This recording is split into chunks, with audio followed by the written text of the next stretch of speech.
एक समय की बात है, एक सेठ दूर दूर राज्यों में कपड़ों का व्यापार करता था और अपने सामान के लिए देश विदेश में प्रसिद्ध था। किसी को कैसा भी कपड़ा चाहिए होता वह सेठ से ही खरीदते थे। अपनी ईमानदारी और कड़ी मेहनत के कारण सेठ के पास जमीन जायदाद रुपए पैसे की कोई कमी नहीं थी। सेठ का कोई बच्चा नहीं था, केवल एक पत्नी थी जिसे सेठ बहुत प्यार करता था और देश विदेश से अपनी पत्नी के लिए तरह तरह के सुंदर सुंदर उपहार लेकर आया करता था। एक बार उसने देखा उसकी पत्नी बड़ी परेशान नजर आ रही है। पूछने पर पता चला कि पत्नी के बाल बहुत ज्यादा झड़ रहे हैं। पहले तो सेठ को यह कोई बड़ी समस्या नहीं लगी, किंतु धीरे धीरे सेठ को भी लगने लगा कि उसकी पत्नी के बाल पहले से काफी कम होते जा रहे हैं। सेठ देश विदेश से पत्नी के लिए दवाई लाने लगा, किंतु किसी दवाई से भी पत्नी के बाल ठीक नहीं हुए। अब तो सेठ बड़ा उदास हो गया और सोचने लगा, इतना रुपया पैसा होने का क्या फायदा जब मैं अपनी पत्नी का ही इलाज ना करा पाऊं। इस बेचारी के बाल इतनी तेजी से झड़ रहे हैं कि एक दिन यह पूरी तरह से गंजी हो जाएगी और लोग मुझे गंजी का पति कहकर बुलाएंगे। पत्नी के बालों के लिए इतना चिंतित हो गया कि रात में तो उसको अपनी पत्नी के ही सपने आते और महसूस होता कि चारों तरफ लोग उसे गंजी का पति कहकर बुला रहे हैं और उसकी पत्नी यह सब सुनकर बहुत रो रही है।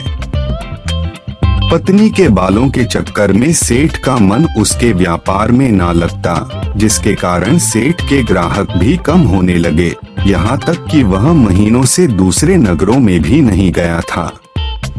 एक दिन जब सेठ की पत्नी स्नान करके बाहर आई तो सच में ही उसके सारे बाल गायब हो चुके थे और मैं पूरी तरह से गंजी हो चुकी थी।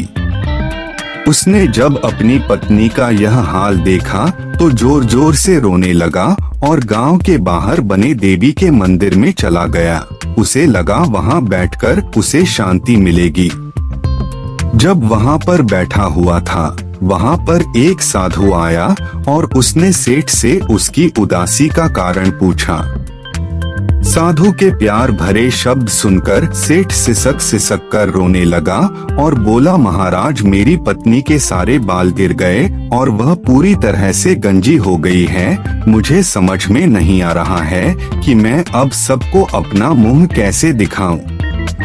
साधु बोला, बेटा, मैं तुम्हें वर्षों से जानता हूँ। मुझे पता है कि तुम एक बहुत ही मेहनती, सच्चे और दयालु इंसान हो। मेरे पास एक जादुई तेल है।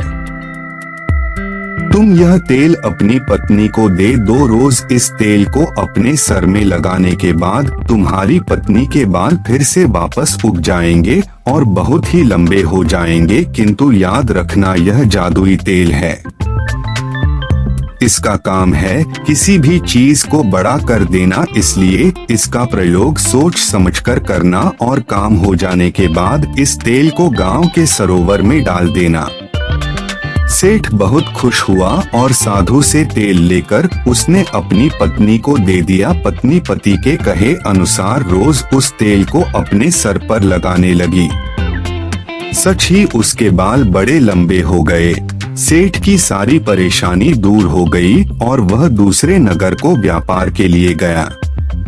किंतु जब वह एक हफ्ते के बाद लौटकर आया तो यह देखकर हैरान हो गया कि उसकी पत्नी उसके सामने नहीं आ रही है।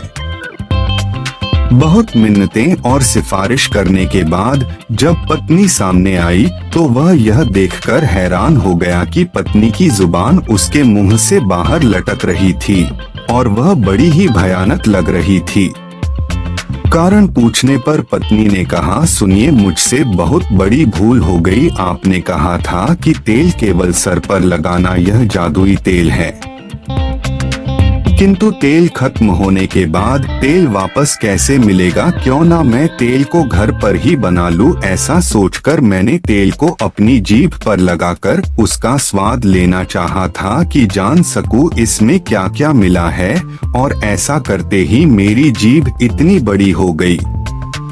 सेठ सिर पकड़कर बैठ गया। मैं समझ गया कि अब इस समस्या का कोई निदान नहीं। उसके बाद सेठ की पत्नी को किसी ने घर के बाहर कभी नहीं देखा, और सेठ अपनी पत्नी की मूर्खता के कारण पूरे जीवन एक इतनी लंबी जीभ वाली पत्नी के साथ जीता रहा, और यह कहावत बन गई कि पत्नियों की जीभ बहुत लंबी होती है।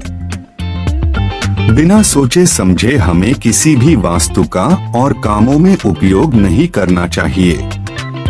दोस्तों, जिस वस्तु का इस्तेमाल जितना होता है उतना ही करना चाहिए। अगर हम उस वस्तु का उपयोग और काम में करे गए तो हमारी अपनी ही हानि होगी। दोस्तों, अगर कहानी आपको अच्छी लगी तो शेयर जरूर कीजिएगा।